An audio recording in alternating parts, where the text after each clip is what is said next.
Well, g'day everybody. So that was kind of a fun intro, things to talk about. I always come up and try and think of, what's a little side angle that I can do and explain what goes on, day to day. So been having some interesting conversations with interesting people about interesting subjects.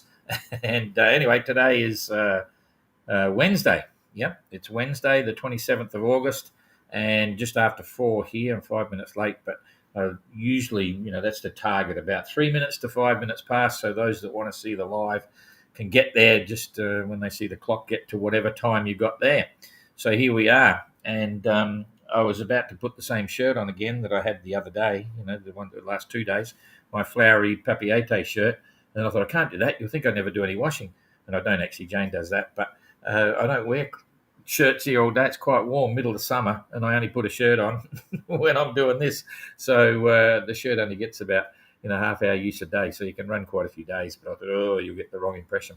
Anyway, I digress. So a few fun things to talk about. The fleet is split. It was what I was suggesting before, and if you're not sure what's going to happen now with the update time, but as I sort of partially predicted yesterday, poor old Adam was getting boxed into a corner and had to go on to port tack and go the other way. So some interesting stuff going on there, and I think I'll go straight to it so we don't waste too much time. So here we go. You're on the tracker. Oh, jeepers, I can see a few of them there having a bit of fun. So you're on the tracker.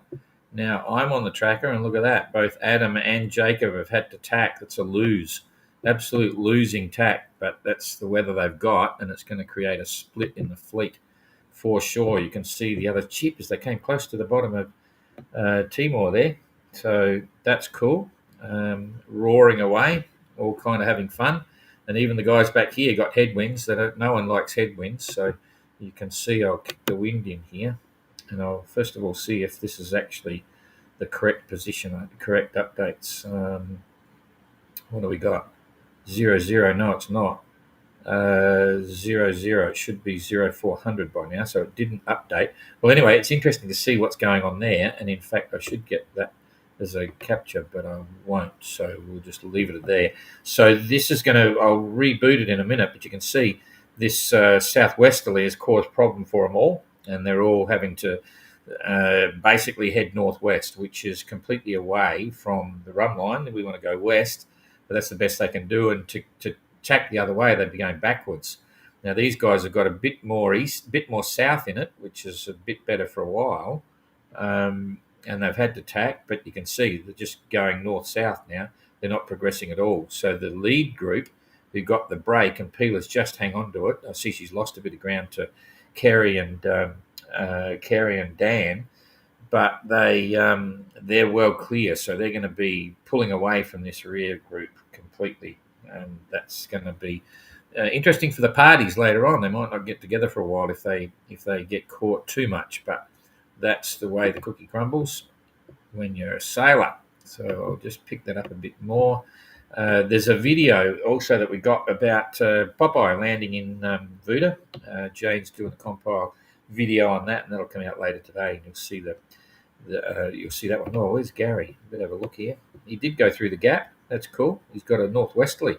That's interesting, but the current will be the one that's playing havoc with him, and I'm not sure how much sleep he's going to get, but he's doing 1 knot at the moment, not very fast at all. That's before we rolled over, so I'm going to have to roll it over. But slowly getting there, so I'm going to do that right now. So I've just got to reboot this. Stand by, everybody. Stand by. Here it comes. Here it comes. Here it comes. Here it comes. I think. I hope. There it is. Leg 3. That's what we want. Here it comes. Here it comes. Okay. There we are. And hopefully everyone will have now come into it. Yep. Jacob and Adam tacked in the last few hours. So they must have tacked right on top of the previous timeline. And look at Christian. Poor buggers, jeepers. Not a happy chappy, any of those guys. Even Gary's tacked. So let's see what the wind is doing now. Wind didn't change because that's still relevant from the other side. And we'll start right back here at Gary. So Gary's now still maintaining 1 knot. He might be bucking the current. We'll have a look at that in a minute. Oh, jeepers. Josh is going the other way. He's going 0 knots. complete glass out, obviously, even though that graphic is showing a little bit of breeze. It's very hard to predict. I've gone through that argument before. You know, this is a general indication. So they've obviously got no wind. Durton's doing 1.6, only did 32 miles in the last 24 hours. Josh did 18 miles, so they're sitting in a hole.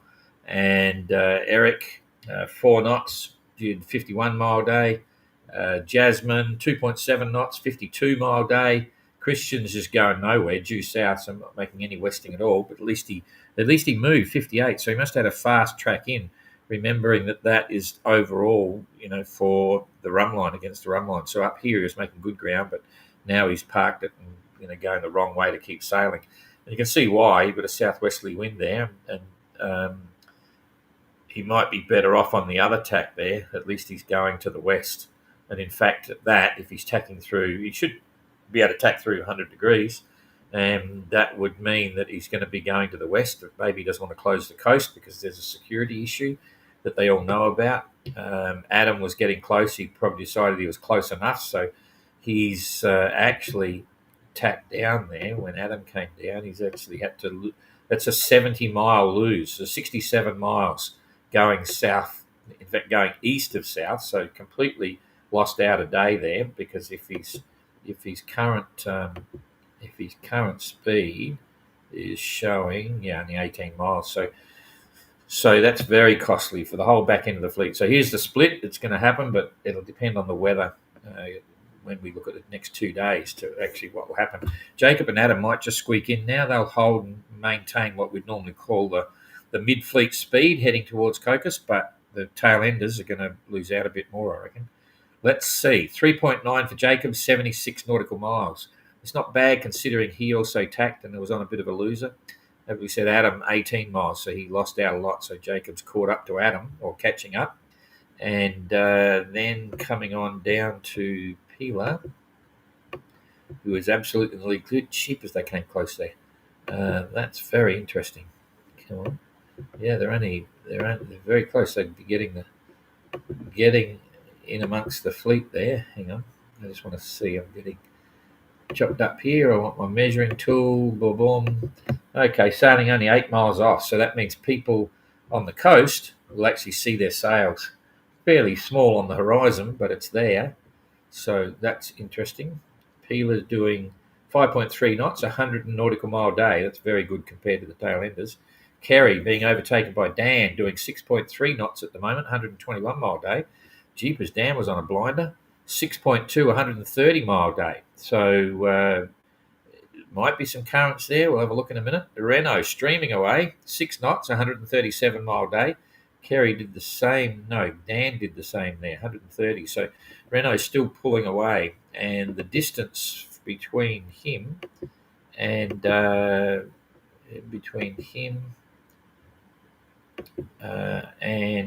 Dan is, hang on, that's bow to stern. I've got to go bow to bow. It's about there. So only 37 miles, not a lot in it. And Kerry will be only a couple of miles behind, 39.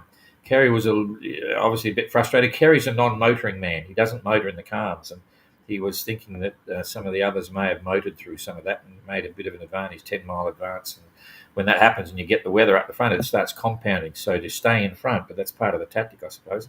Under the notice of race, you can, and who knows what. But usually the leader, wherever they are, if there's any change of weather, there's a high percentage that it's going to favour the leaders. They could fall into a hole anytime. But anyway, there's nothing in it. 35 miles, it's only 6 or 7 hours behind, and that could all change, and there's still half a world to go yet. So that's kind of interesting. If we scale back, we'll look at the currents, see what's likely before we look at the 2-day weather. Jeepers, we've gone clouds, pressure, currents. There we go. Well, nothing dramatic. They're all, I look at the leaders there, and I'd say they've all had a fair run with the current. Maybe even Kerry got a little bit more. A bit hard to say, but there's no distinct advantage there. And at the back end here, Adam wouldn't have liked coming south. He would have been bucking the current as well as the wind, going nowhere. So he's lost out big time there. Down the back, the currents are not really affecting anyone, but you can see why Josh is going back if he's not moving. The current's basically heading him in that direction. So super frustrating there. I'll come back and give you 2 days of current just so we can see what happens. So I'll just push that through about a day. There it is there. There's Peeler and the others are in the stream. Jacob's in the stream. That's kind of good. You wouldn't want to come down here. There's a big plus to be up there and run that river down along Timor, and they would have been aware of that as part of the game plan. So that's 1 day. Is it the same on day 2? Yep, the stream there is still stronger. So come what may, everyone needs to get up there. So what's the split in the fleet before we look at the distance? Middle of the lead pack, 400 miles. So that's at least 4 days behind, 4 or 5 days behind. So they've still got a chance for the parties. If we say Ayrton at the back end and Renault at the front, 500 miles. So there's 5 days. They've got 10 days in Cocos. Let's say Ayrton the back end, they lose another couple of days. 2 or 3 days even. That's only 5, 6, 7, 8 days. They might get a couple of days with Renault in Cocos before he has to leave, and then the others, that's the way it works. You have a lead group and a mid group, and I think you're going to see Jacob and Adam still kick on a bit, but that's cool. Let's have a look at the wind, and we'll answer that question right now. So hit that. Let's go on opaque again. Wind, got it. Rightio. So here we go. Gary's not looking good for the whip breeze at the moment. A little bit of headwind there, so it's not going to help him. Hang on, stand by. I'm at the other desk, and I've got to get my auxiliary keyboard. Boom, I've got it.